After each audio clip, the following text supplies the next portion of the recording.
So at this stage in the course, you should have a concept that you really like, that you have created with your designer, and that your engineers say would be feasible to manufacture. And from here, our goal will be to iterate on this concept and resolve any major unanswered questions around how it will function, how it will look, or how it will be manufactured.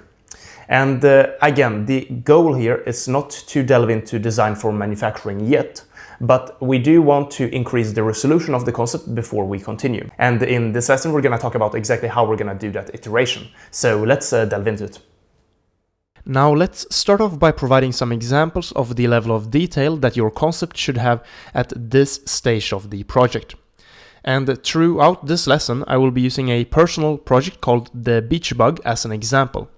And this was a project that I did many years ago, and the goal of the project was to develop a smart alarm for preventing theft at the beach. And just to give a bit more backstory to the project, as you might know, I live right now in Barcelona, and here theft is a ridiculously common problem. So if you're on the beach alone and you decide to take a swim here on one of the more crowded beaches, then it's a really high risk that when you come back, your backpack is gone. So the Beach Bug would be a high decibel alarm that would solve this problem and alert the owner whenever their bag was moved without their permission.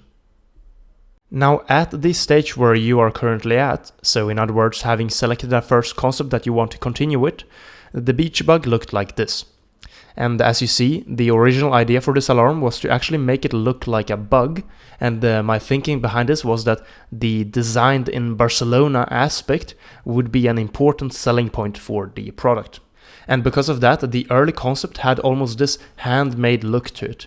But as we will see in future lessons, further research suggested that no one actually cared about how it looked. People almost exclusively wanted to know that it would fulfill its function and protect their stuff. However, we'll discuss how to gather feedback on your concept at a later stage, so let's not get ahead of ourselves and for now just focus on how the concept was at this very early stage of the Beach Bug development. So as you see, in my case, I decided to present the concept in form of renderings. And the reason for this is that renderings, in my opinion, are usually easier to get feedback on from other people than sketches because they require less imagination, and also because of me being quite quick with 3D modeling and rendering software, they were very fast for me to create. And then we can also see that apart from the renderings, I already had some of the major questions around how the product would work answered at this stage of the development.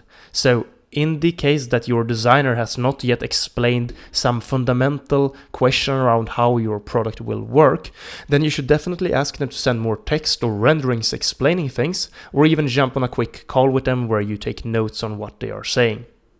Now let's take a look at one more example so that we understand better the level of detail that we should be requesting at this stage.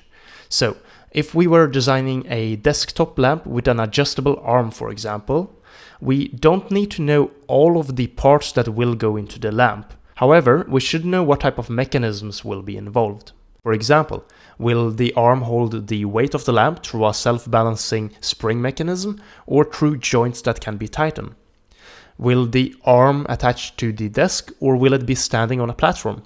How will the head of the lamp be able to change its direction to be able to change the direction where it casts light? So all of these fundamental questions should be answered at this stage of the project. Now, once you have received any additional information from the designer, the next step will be to create some renderings of the concept. And even if you already have received renderings as part of the previous concept presentation, most likely after this more in-depth discussion around functionality, something in the product will have changed. So ask the designer to deliver a couple of simple renderings of the concept on a white background, similar to what I've shown with the Beach Bug, and later on we will use these renderings for testing what people think about our product. And then how long this will take, it's very concept specific, but for the Beach Bug, for example, I would say that going from a sketch to a rendering on a white background would take around 5 hours for an experienced designer. And the good thing is that once the rendering scene is set up, then creating additional images will only be a matter of minutes. So asking for 1 rendered image and 10 rendered images, it's actually not that big of a difference in terms of time spent. And with that, let's jump into the task for this lesson. And the task will be multifold. So number one, we will need to clarify any unknowns with the designer. So ask them to clarify anything about the functionality of the product, the manufacturing of the product, and make sure that you get at least the level of detail that I have shown with the beach bug in this lesson. And then once that is done, update the concept if necessary. And then after that, create 2 to 3 renderings on a white background. And then later on in the next lesson, we will use these renderings to test out what people actually think about your product idea. So that's going to be really exciting, and I can't wait to see you in the next lesson.